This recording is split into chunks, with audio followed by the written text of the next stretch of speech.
সন্তানের মাথায় হাত রেখে 7 বার দোয়াটি পড়ুন, ফলাফল নিজ চোখে দেখুন। অনেকেই আছে সন্তান যদি নষ্ট হয়ে যায়, প্রত্যেকটা পিতা মাতাই চায় যে আমার সন্তান যাতে করে আদর্শ সন্তান হতে পারে, আমার সন্তান যাতে করে বেস্ট সন্তান হতে পারে। যত সন্তান আছে পৃথিবীর ভিতরে, যত বাচ্চা আছে, সকল বাচ্চা থেকে যাতে করে আমার বাচ্চাটা বেস্ট হতে পারে, আমার সন্তানের আদর্শ যাতে করে সুন্দর আদর্শ হতে পারে, এটা নিয়ে সকল পিতামাতাই কিন্তু চিন্তা করে।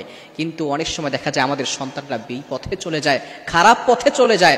সন্তানের মাথায় হাত রেখে যদি আপনি একটি দোয়া, আল্লাহ তাআলার দুটি নাম যদি আপনি বারবার করে তার মাথায় হাত রেখে 7 বার পড়তে পারেন, আপনি আশ্চর্য হয়ে যাবেন ফলাফল দেখে। এই সন্তান খারাপ পথে হাঁটবে না।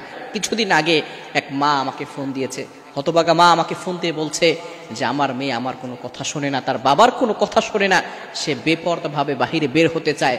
শুধু তাই নয়, সে আমাদের কোনো কথাই শুনতে চায় না। যদি আমরা কোনো কথা বলি তাহলে এই সন্তান দেখা যাচ্ছে পরবর্তী সময় এমনভাবে কিছু কাজ করে, ঘরের ভিতরে ঢুকে দরজা বন্ধ করে দেয় এবং আমাদেরকে ভয় দেখায় যদি আমরা কিছু বলি তাহলে সে দুনিয়া থেকে বিদায় নিয়ে নিবে। এই মা কতটা কষ্টের ভিতরে আছে, সন্তান কথা শোনে না। পিতামাতা চায় সন্তানকে সঠিকভাবে চালাতে, কিন্তু সন্তান কথা শোনে না। যে দোয়াটি বলবো সেই দোয়াটি অবশ্যই অবশ্যই ছোট্টবেলা থেকেই বাচ্চার মাথার উপরে হাত রেখে যদি আমরা 7 বার পড়তে পারি, এই সন্তান আদর্শ সন্তান হবে। কেননা পিতামাতার, প্রত্যেকটা পিতামাতার দায়িত্ব হচ্ছে সন্তানকে সুন্দর শিক্ষা দেওয়া। এটা আমার কথা নয়, আল্লাহ তাআলা পবিত্র কুরআনুল কারীমের ভিতরে নিজেই বলে দিয়েছেন। আপনি পবিত্র কুরআনুল কারীম খোলেন, 28 নম্বর পারার 19 নম্বর পৃষ্ঠার 13, 14, 15 নম্বর লাইন, সূরাতুত তাহরীমের 6 নম্বর আয়াতে আল্লাহ পাক রব্বুল আলামিন মুমিনদেরকে ডাক দিয়ে বলছেন, ইয়া আইয়ুহাল্লাযীনা আমানু, ও ইউ হ্যাভ বিলিভার্স, এই বান্দারগণ, কু আনফুসাকুম ওয়া আহলিকুম নারা, save your self, save your family, তোমরা নিজেরাও বাঁচো, তোমার পরিবারকেও জাহান্নাম থেকে বাঁচাও।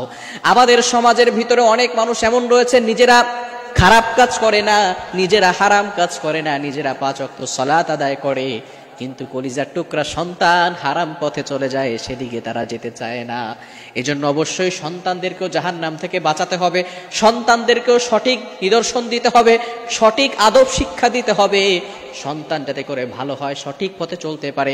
এজন্য এই ছোট্টবেলা থেকে সন্তানের মাথায় হাত রেখে আপনি এই দোয়াটা পড়বেন। বিশেষ করে 5 ওয়াক্ত সালাতের পরে আয়াতুল কুরসি এবং 4 কুল, কুল ইয়া আইয়ুহাল কাফিরুন, কুল হুয়াল্লাহু আহাদ, কুল আউযু বিরাব্বিল ফালাক, কুল আউযু বিরাব্বিন নাস, এগুলো পড়ে সন্তানের মাথায় দিয়ে দিবেন যাতে করে সন্তান খারাপ পথ থেকে বাঁচতে পারে। এবং সন্তানের মাথায় হাত রেখে ইয়া আল্লাহু ইয়া বাররু, ইয়া আল্লাহু ইয়া বাররু, এই ছোট্ট দোয়াটি, ইয়া আল্লাহু ইয়া বাররু, অনেক বড় দোয়া না, ছোট্ট 2টা নাম, এগুলো পড়ে সন্তানের মাথায় 7 বার পড়বেন, 5 ওয়াক্ত সালাতের পরে পড়বেন। আপনার ছোট্ট সন্তান, অনেক সময় জিনরা সন্তানদেরকে ডিস্টার্ব করতে থাকে, ছোট্ট বাচ্চাদের উপরে জিনরা আসর করে থাকে, অনেক সময় ব্ল্যাক ম্যাজিক করে থাকে, অনেক সময় বাচ্চারা পড়তে চায় না, বাচ্চারা পড়ার দিকে মনোযোগ থাকে না।